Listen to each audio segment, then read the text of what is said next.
Moraï Verabotai, Shalom Ubracha. Ce Shabbat, on lira Bezrat Hashem, Parashat ou Hanan.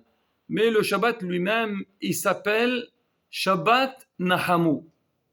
Par rapport à l'Aftara qu'on lira Bezrat Hashem, Nahamu, Nahamu Ami. Pareil, la semaine dernière, le Shabbat, il a été appelé Shabbat Hazon par rapport à l'Aftara. C'est qu'on parlait des prophéties, donc du Navi, du prophète par rapport au peuple d'Israël, par rapport à la destruction du temple. Là, cette semaine, on commence les consolations. Car Kadosh Baruch Hu, il voulait consoler le peuple d'Israël parce qu'il savait très bien que le coup qu'ils ont reçu, il était très difficile. Alors, il veut les consoler.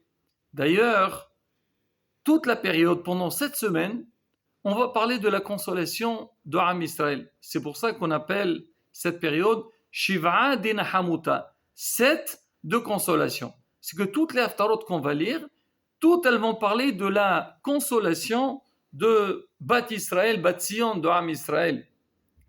Au point, si jamais Rosh Chodesh tombe Shabbat, on sait qu'en règle générale, Rosh Chodesh tombe Shabbat, on ne lit pas l'haftara de la semaine, on lit l'haftara de Rosh Chodesh. Pareil aussi, si jamais Rosh Chodesh tombe dimanche, on lit l'haftara Mahar Chodesh pour signaler que demain c'est Rosh Chodesh.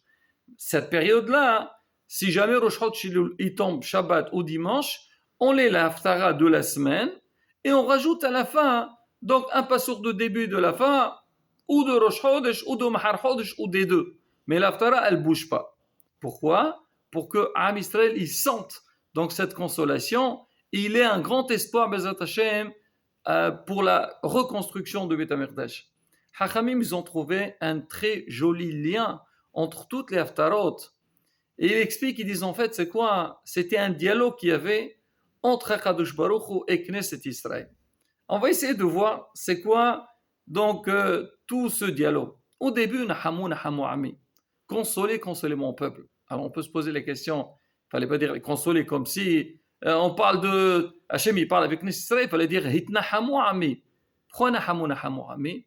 C'est que au départ, Akadosh Baruch il a dit aux Malachim, écoutez, allez chez Knesset Israël pour la consoler. Il lui dit Nahamu, Nahamu Ami. Allez, partez, la consoler. L'Haftara d'après, Watobar Sion, Azavani Hashem, Hashem Shechehani. Knesset Israël, elle n'était pas d'accord, elle ne voulait pas se consoler. Alors on voit la semaine d'après, Aniya So'ara Nohama. Les Malachim, en fait, ils sont partis devant Kadosh Baruch, on dit Ribon Alamim, tu nous as envoyés pour consoler Knesset Israël, mais elle ne voulait pas se consoler. Certainement, parce que bon, nous, on lui a parlé, c'était Hachem, il a compris. Il a dit, c'est vrai, normalement, pour consoler Am Israël, il ne faut pas envoyer des messagers. Il fallait que Akadosh Baruch Hu lui-même la console. C'est ce qu'on voit même dans la vie. Tu veux te réconcilier avec quelqu'un, n'envoie pas quelqu'un, peut-être obéi, tu envoies quelqu'un. S'il ne veut pas se réconcilier, toi-même, il faut faire l'effort. Alors qu'est-ce qu'il a fait Hachem? Il a dit, oui, d'accord, j'ai compris. Alors, Anochi Menachem. Knesset Israël, t'inquiète pas. Moi, Haz Veshalom, je ne t'ai pas délaissé. Voilà, je viendrai moi-même pour te consoler. C'est l'Haftara qui vient après. Anochi Menachem. Qu'est-ce qui vient après? Ronni Akara lo Yalad. C'est Hachem qui parle avec Knesset Israël. Il lui dit, Ronni Akara, réjouis-toi, toi que tu as l'impression que tu es stérile, qu'il n'y a plus d'espoir pour toi. Si, Bezat Hashem, il y aura toute la Yeshua pour toi. Ça c'est l'Haftara qui vient après. C'est que maintenant tu dois te réjouir. Réveille-toi, lève-toi. C'est que ta lumière elle est arrivée. Alors quand Kadosh Baruch Hu lui-même il a parlé, il a consolé Knesset Israël, là elle était consolée, elle s'est réjouie. Et qu'est-ce qui vient après? Sos Assis Bashim. C'est que Knesset Israël elle s'est consolée. Et Baruch Hashem, donc elle a compris que Bezat Hashem, la Géoula viendra. Donc on voit tout cet ordre-là depuis le début. Nahamu Ami. Hashem parle avec les Malachim. Watom Sion Azavani Hashem.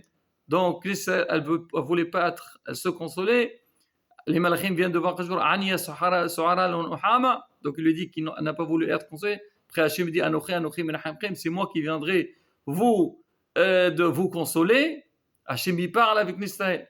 Il dit Rone akara lo yalad, réveille-toi. Après Qome Uri, après c'est Israël qui répond elle-même Sos Asis Bashem.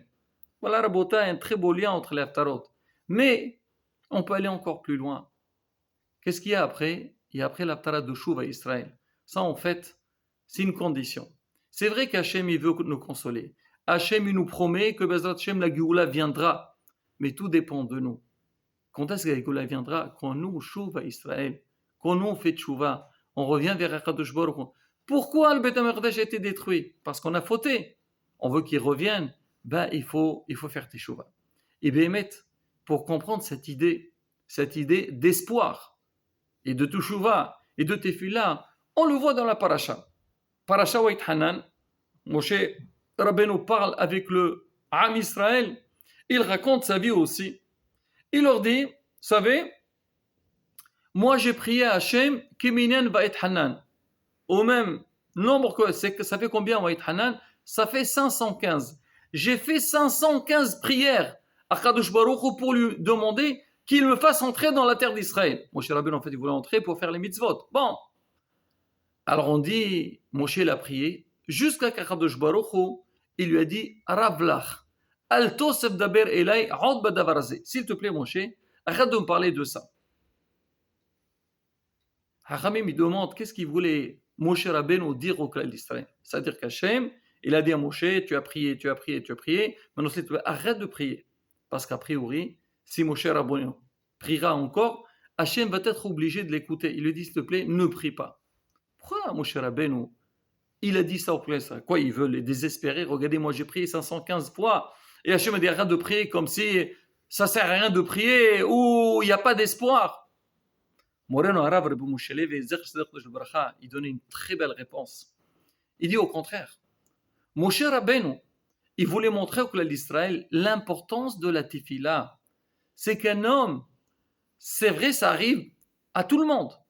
Alors on sait qu'on a un problème, on prie à Kadosh Baruch Hu, on prie 1, 2, 3 fois, après on se dit, il n'y a pas de réponse, Hachem, il n'est pas intéressé de nous écouter. Ben, sachez que c'est pas vrai. C'est que, vous voyez, moi, j'ai prié 100, 200, 300, j'ai pas lâché l'affaire. Vous aussi, faites la même chose. Et quand on insiste, on montre à Hachem quand on veut arriver, on demande, on est sincère. Normalement, Hachem va nous écouter. Mais chez moi, Hachem, il a vu que pratiquement ma prière va passer. Il m'a dit, s'il te plaît, Moshe, ne prie pas encore. Pourquoi? Parce que si je n'ai pas accepté, j'ai une raison. Pourquoi? Parce qu'Hachem, il sait, Moshe Rabbeinu va entrer dans la terre d'Israël. Il va construire le Beth HaMikdash.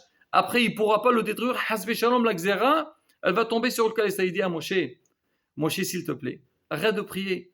Parce que tes prières, ça y est, ils vont faire l'effet. Et je vais être obligé de t'écouter. Mais là, ça ne vaut pas le coup que je t'écoute. Mais Moshe Rabbeinu veut dire à Israël, ben moi, c'était particulier, c'est spécial. C'est un contre entre moi et Akadosh Baruch Hu. Mais vous, ne lâchez jamais la prière. Sachez, si vous avez prié et qu'il n'y a pas de réponse, c'est qu'il doit avoir une raison. Peut-être qu'il fallait prier en plus. Ou il fallait aussi peut-être faire plus tchouva, comme on avait avec Am Israël. Hachem, il console. Mais il dit, tchouva Israël, faites un tchouva. Et pour dire que quoi? Que l'homme, il doit prier.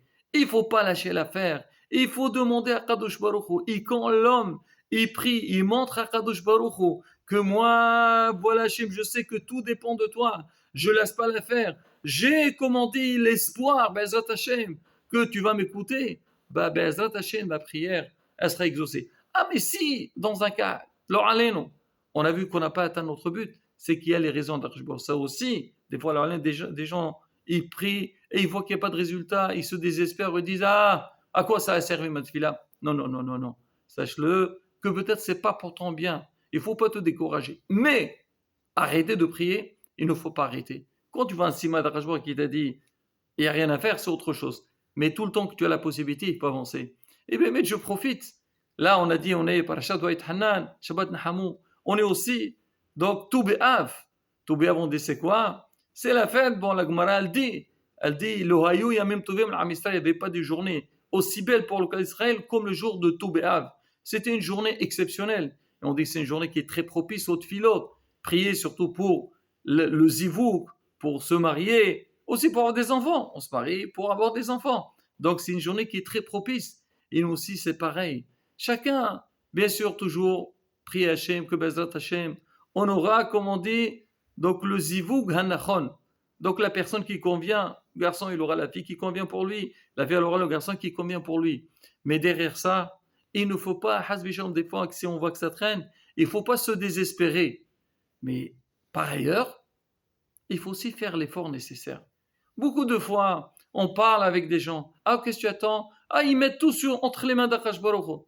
C'est vrai, c'est Hachem qui décide. Mais Hachem, il demande ton travail à toi, travail personnel. Il faut aussi être raisonnable dans certaines choses. C'est que toi, d'accord, tu veux te marier, mais des fois, on voit des gens qui traînent.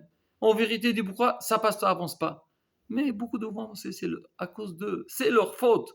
Hasbi Shalom, on ne va pas encore les déprimer. Mais plutôt, c'est que dans la vie, il faut savoir, on ne peut pas toujours avoir ce qu'on veut. Et si on voit Bémet, ma sœur Ta'anit, quand elle parle à la fin de Sur Inyan, donc de Zivugim, alors elle donne des catégories. Elle parle au début des riches, les moches, les belles, on donne toujours des raisons. C'est pareil aussi. Ah, des fois, on a envie d'arriver à certaines choses. On bloque sur certaines choses. Mais qui te dit que ce blocage que tu as, il est juste? Ah non, moi je veux pas ça à cause de ça. Des fois, tu parles avec... Oui, moi la vérité, c'est j'ai compris, il faut se marier. Et quand tu lui proposes, ah, tu sais très bien, moi je suis spécial, ah, j'ai mes raisons, ceci. Dis-moi, d'accord, je peux te comprendre, mais toi-même tu es convaincu que jusqu'à maintenant ça a traîné, peut-être au début tu as délaissé, ou tu n'as pas connu la valeur, l'importance du mariage, mais maintenant que tu as compris qu'il faut se marier, comme on dit, il faut avancer, il faut des fois même fermer un peu les yeux, je ne sais pas fermer, avancer à l'aveuglette. Non, si on voit que Baruch Hashem, il y a des critères qui sont très bien. Il y a des choses qu'on trouve des fois chez le garçon, chez la fille, qu'on trouve pas chez les autres. Alors il faut profiter. Ah, mais il manque ça, il manque ça. Quoi, tu crois que tu vas tout avoir? Réfléchis bien, regarde tous tes copains ou tes copines. Est-ce que tous se sont mariés avec le garçon ou avec la fille qu'ils voulaient? Non, ils ont trouvé des choses qu'ils voulaient, d'autres choses qu'au début ils pensaient que c'était pas évident, mais à la fin ils ont vu ils sont mariés, ils ont vu que tout ça c'était, comme on dit, c'est des futilités, c'est des choses, c'est en plus. Mais sinon, il faut voir le iqab, se marier, trouver Baruch Hashem, son conjoint, construire donc la maison, qu'on veut avoir, avoir des enfants, développer, comme on dit, avancer dans la vie. Et bien, Zat Hashem, quand on a, comme on dit, la première des choses, la imuna, et on fait notre propre ishadlout, en comptant sur Kadosh Baruch Hu, et bien, Zat Hashem, tout se débloque et on se mariera, Bissimha P'toulah, ya Rasson, Kadosh Baruch Hu, Yikabel Tefilotenu Berasson, et on aura toutes les yeshuot, Simha Vetov Levav, Amen, Ken Rasson, Shabbat, Shalom, on vorach.